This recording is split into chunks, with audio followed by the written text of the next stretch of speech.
नमस्ते और वेलकम सभी को।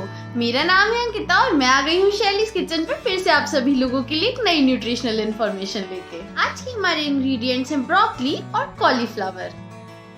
दिखने में तो बहुत ज्यादा सिमिलर लगती हैं दोनों, सिर्फ डार्क ग्रीन और लाइट ग्रीन होने का ही अंतर दिखता है, लेकिन कॉस्ट में इनकी काफी ज्यादा अंतर होता है। पता नहीं क्यों हम लोग ब्रोकली को काफी ज्यादा एक्सपेंसिव चीजों से ही एसोसिएट करते हैं, वाइल कॉलीफ्लावर हमारे यहाँ पे इजीली घर में नजर आता है। ऐसा क्या है हमारी सो कॉल्ड एक्सपेंसिव ब्रोकली में, तो बिल्कुल भी टाइम वेस्ट ना करते हुए स्टार्ट करते हैं इसके मैक्रोस के साथ। 100 ग्राम्स ऑफ ब्रोकली में होती है समवेयर अराउंड 35 to 37 कैलोरीज, लेकिन आप अगर कॉलीफ्लावर की तरफ देखेंगे तो सरप्राइजिंगली ये सस्ती सी आने वाली कॉलीफ्लावर में 100 ग्राम्स में होती है समवेयर अराउंड 27 to 32 कैलोरीज। करें अगर कार्ब्स, प्रोटीन्स और फाइबर की, तो ब्रोकली में होती है around 6 grams of carbs, around 2.5 grams of protein and 2.5 grams of fat. जबकि कॉलीफ्लावर में होती है 5.5 grams of carbs, 2 grams of protein and 2 grams of fibre.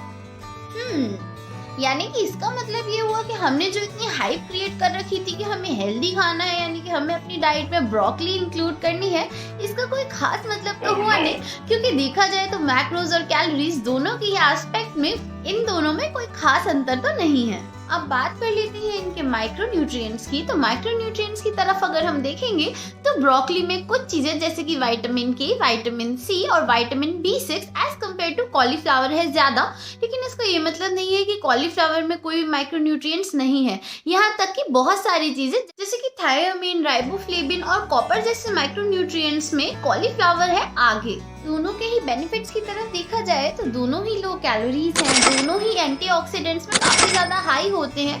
In fact, it can help protect against certain types of cancer also. So to conclude my point, अगर मैं ये देखूं कि इन दोनों में से पास कौन होता है और फेल कौन होता है, तो आई वुड से दोनों ही पास होते हैं। अगर आप ब्रोकली खाना चाहते हैं तो आप ब्रोकली भी खा सकते हैं, और अगर आप कॉलीफ्लावर खाना चाहते हैं तो आप वो भी इंक्लूड कर सकते हैं, क्योंकि दोनों में ही अलग अलग टाइप के माइक्रोन्यूट्रिएंट्स हैं। किसी में कुछ थोड़ा कम है, किसी में कुछ थोड़ा ज्यादा है। यहाँ तक कि कैलोरीज में भी कोई खास डिफरेंस नहीं है, 4 या 5 कैलोरीज। अगर आप बहुत ज्यादा स्ट्रिक्ट हैं तो प्लीज ऑप्ट फॉर कॉलीफ्लावर। अगर आप न्यूट्रिएंट फ्रेंडली चीजें ज्यादा देखना चाहते हैं तो आप जा सकते हैं ब्रोकली की तरफ। Last but not the least, choose that ingredient which is pocket friendly for you and for your diet goals. मैं तो चलिए आपके लिए कोई नई रेसिपी या कोई नया वर्कआउट देखने, तब तक कि आप इन दोनों कंपैरिजन को चेक करके मेरे को जरूर बताइएगा कि आप इन दोनों में से क्या खाना पसंद करते हैं। साथ ही साथ अगर आपको मेरी वीडियो अच्छी लगी हो तो लाइक, शेयर, सब्सक्राइब और कमेंट करना बिल्कुल भी मत भूलिएगा। अब मैं चलती हूँ, बाय।